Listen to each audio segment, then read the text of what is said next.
तो दोस्तों finally इन्वायरो infra IPO का अलॉटमेंट ऑलरेडी बिग शेयर की वेबसाइट पे आ चुका है एंड अब इसका लिस्टिंग हमें कल यानी 29 नवंबर को देखने को मिल जाएगा। तो आज के इस वीडियो में दोस्तों बात करेंगे कि हमें इस आईपीओ में कैसी लिस्टिंग डे स्ट्रेटजी बनानी चाहिए ताकि आपको इस आईपीओ में ज़्यादा से ज़्यादा प्रॉफिट गेन हो सके। एंड दोस्तों सेम वीडियो में ही हम लोग बात करेंगे इस आईपीओ में फ्रेश एंट्री के बारे में कि क्या हमें इस आईपीओ में फ्रेश एंट्री बनानी चाहिए या फिर नहीं बनानी चाहिए। एंड अगर फ्रेश एंट्री बनानी चाहिए तो लॉन्ग टर्म के हिसाब से बनानी चाहिए या फिर 2-4 दिन के व्यू लेके ही इस आईपीओ में हमें फ्रेश एंट्री बनानी चाहिए। तो अगर आपको इस आईपीओ का अलॉटमेंट मिला हुआ है तो भी ठीक है एंड अगर नहीं मिला हुआ है तो भी ठीक है, क्योंकि इस वीडियो में हम लोग बात करेंगे इस आईपीओ के डुअल स्ट्रेटजी के बारे में ताकि इस आईपीओ में उनको भी प्रॉफिट हो सके जिनको भी इस आईपीओ में अलॉटमेंट नहीं मिला हुआ है एंड साथ ही साथ उनको तो प्रॉफिट हो गई ही जिनको भी ये आईपीओ का अलॉटमेंट मिला हुआ है। सो इसीलिए दोस्तों इस वीडियो को अंत तक जरूर देखें ताकि आपको इस आईपीओ में लिस्टिंग डे के दिन कैसी स्ट्रेटजी बनानी चाहिए उसका एक बेटर व्यू मिल सके।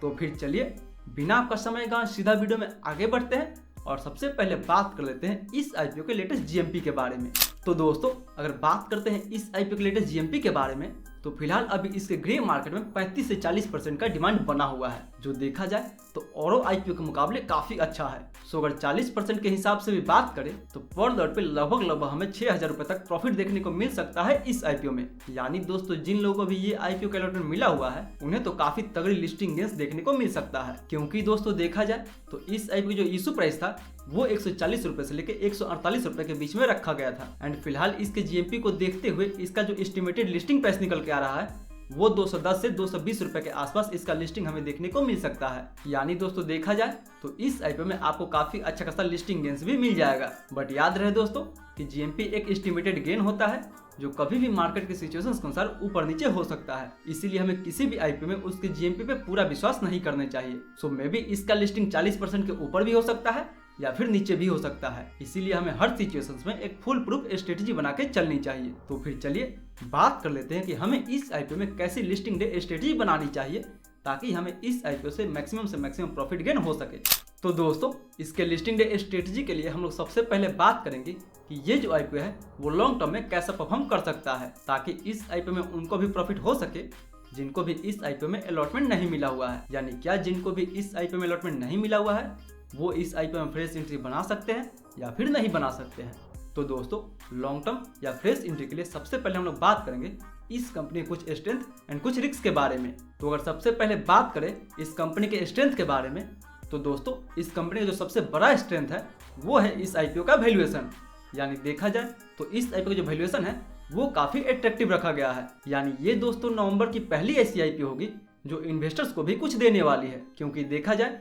तो जो उम्मीद हम इससे लगाए हैं सेम उम्मीद हम एनटीपीसी ग्रीन एनर्जी से भी लगाए थे, बट उस आईपीओ में इन्वेस्टर्स के लिए कुछ नहीं छोड़ा गया था। लेकिन वहीं अगर एनटीपीसी की तुलना में इस आईपीओ का वैल्यूएशन देखा जाए तो उसके तुलना में इसका वैल्यूएशन काफी फेयर रखा गया है। सो अगर इसका वैल्यूएशन देखने के लिए अगर हम इसके पीयर ग्रुप के साथ इस आईपीओ का कंपेयर करें तो ये company revenue, EBITDA margin, profit margin, order book and even P ratio के हिसाब से ईएमएस से काफी सस्ती वैल्यूएशन पे हमें मिल रहा है। यानी देखा जाए तो इसी जैसी सिमिलर कंपनी एक ईएमएस लिमिटेड है जो अगले साल अपना आईपीओ लेके आई थी एंड फिलहाल देखा जाए दोस्तों तो इस कंपनी के पास ईएमएस से ज्यादा ऑर्डर बुक पड़ा हुआ है एंड वैल्यूएशन वाइज भी ईएमएस से कम वैल्यूएशन रखा गया है। सो देखा जाए तो इसका वैल्यूएशन तो काफी फेयर रखा गया है जो इसके इंडस्ट्री के हिसाब से भी एंड इसके पीयर ग्रुप के हिसाब से भी काफी सस्ता है। सो पहला स्ट्रेंथ इस आईपीओ का इसका वैल्यूएशन हो गया। वहीं दोस्तों इस कंपनी जो फंडामेंटल है वो भी काफी स्ट्रॉन्ग है। यानी कंपनी का रेवेन्यू, कंपनी का प्रॉफिट एंड कंपनी का profit margin year on year basis पे काफी अच्छा खासा ग्रो हो रहा है एंड दोस्तों इवन इसका आरओई एंड आरओसी तो 15% के ऊपर है जो इसके फंडामेंटल को और अधिक मजबूत बनाता है। वहीं इस IPO total issue size 572 crore का था जिसमें से 78 करोड़ का offer for sale and 650 crore का फ्रेश इशू हुआ था। यानी देखा जाए दोस्तों तो मैक्सिमम पैसा कंपनी के पास गया है जिसको कंपनी अपने बिजनेस ग्रोथ के लिए यूज करेगी। ये भी फैक्टर इस आईपीओ के लिए काफी अच्छा होने वाला है क्योंकि इसका जो एग्जिस्टिंग इन्वेस्टर थे वो अभी तक इस कंपनी के साथ बने हुए हैं एंड वहीं दोस्तों तीसरे दिन तक इस आईपीओ को लगभग 90 गुना के आसपास तक सब्सक्राइब किया गया था, जो देखा जाए तो काफी ज्यादा है इस कंपनी के हिसाब से। यानी हर कोटा में इस आईपीओ को भर भर के सब्सक्राइब किया गया था। इसीलिए दोस्तों इस आईपीओ में हमारा अलॉटमेंट चांस ऑलमोस्ट 140% के आसपास था। तो जिन लोगों को भी ये आईपीओ का अलॉटमेंट मिला हुआ है वो तो काफी लकी होंगे। अभी दोस्तों 140 लोगों में से उनको इस आईपीओ का अलॉटमेंट मिला हुआ है। वहीं दोस्तों अगर इसके फोर्थ स्ट्रेंथ के बारे में बात करें तो अभी फिलहाल वेस्ट वाटर वाला थीम काफी ज्यादा चल रहा है, क्योंकि दोस्तों देखा जाए तो इस कंपनी की जितना भी पीर ग्रुप है वो पास्ट में हमें काफी अच्छा खासा रिटर्न भी बना के दी हुई है। सो ये एक फ्यूचरिस्टिक सेक्टर से बिलोंग करती है जिसका डिमांड फ्यूचर में भी एंड अभी भी काफी अच्छा खासा बना हुआ है। यानी दोस्तों भारत में जो वेस्ट वाटर का प्रॉब्लम काफी ज्यादा बना हुआ है उसको ये कंपनी सॉल्व करती है, जिसका डिमांड फ्यूचर में भी बना रहेगा एंड अभी तो फिलहाल बना ही है। सो अगर दोस्तों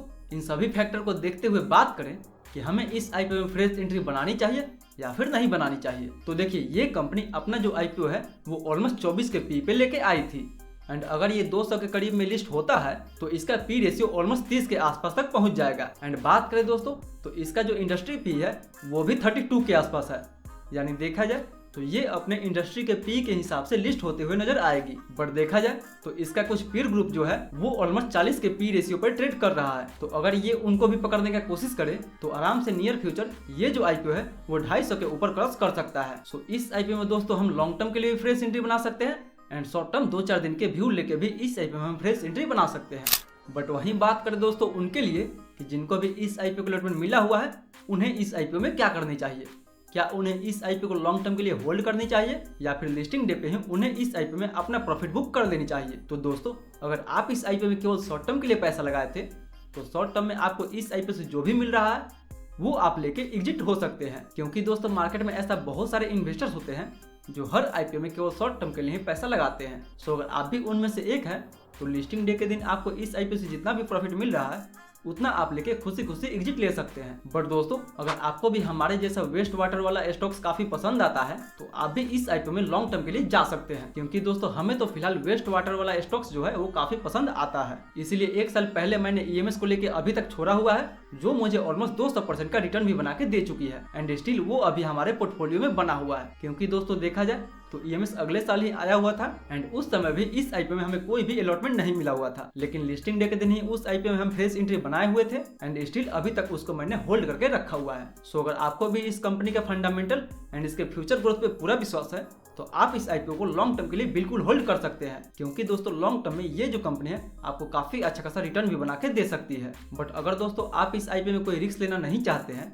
तो इस आईपीओ में आपको जितना भी प्रॉफिट मिल रहा है उस प्रॉफिट को आप लॉन्ग टर्म के लिए होल्ड करके छोड़ सकते हैं, जिससे कि आपका प्रिंसिपल कैपिटल भी सेफ रहेगा एंड आपका जो प्रॉफिट है वो ईयर ऑन ईयर बेसिस पे काफी अच्छा खासा कंपाउंड होते हुए नजर आ सकता है। सो अगर फिलहाल दोस्तों मैं अपना ओपिनियन बताऊं तो इस आईपीओ में मैंने 5 लॉट अप्लाई किया था, जिसमें से मुझे 1 लॉट भी अलॉट नहीं हुआ है, जिसके कारण मैं इस आईपीओ में फ्रेश एंट्री बना सकता हूँ। बाकी बात आप इस आईपीओ में फ्रेश एंट्री बना रहे हैं या फिर नहीं बना रहे हैं वो भी हमें नीचे कमेंट करके जरूर बताएं। एंड दोस्तों जिन लोगों के पास ये आईपीओ ऑलरेडी पहले से पड़ा हुआ है उन्हें लिस्टिंग डे के दिन कोई भी जल्दीबाजी करने की जरूरत नहीं है। आराम से आप पहले इस आईपीओ का ओपनिंग प्राइस देखिए, प्री आईपीओ सेशन में ही इसके अच्छे से वॉल्यूम को एनालिसिस कीजिए एंड उसके बाद ही इस आईपीओ में कोई भी डिसीजन लीजिए। एंड हो सके दोस्तों तो इसके प्राइस एंड वॉल्यूम के एनालिसिस के लिए मेक श्योर कि आप हमारे टेलीग्राम ग्रुप से जुड़ना ना भूलें, जहाँ पे हम लोग हर आईपीओ के प्री मार्केट सेशन में ही उसके प्राइस एंड वॉल्यूम को अच्छे से एनालिसिस करते हैं एंड देखने की कोशिश करते हैं कि लिस्टिंग के बाद ये आईपीओ सीधा ऊपर जा सकता है या फिर इसमें हमें सेलिंग देखने को मिल सकता है।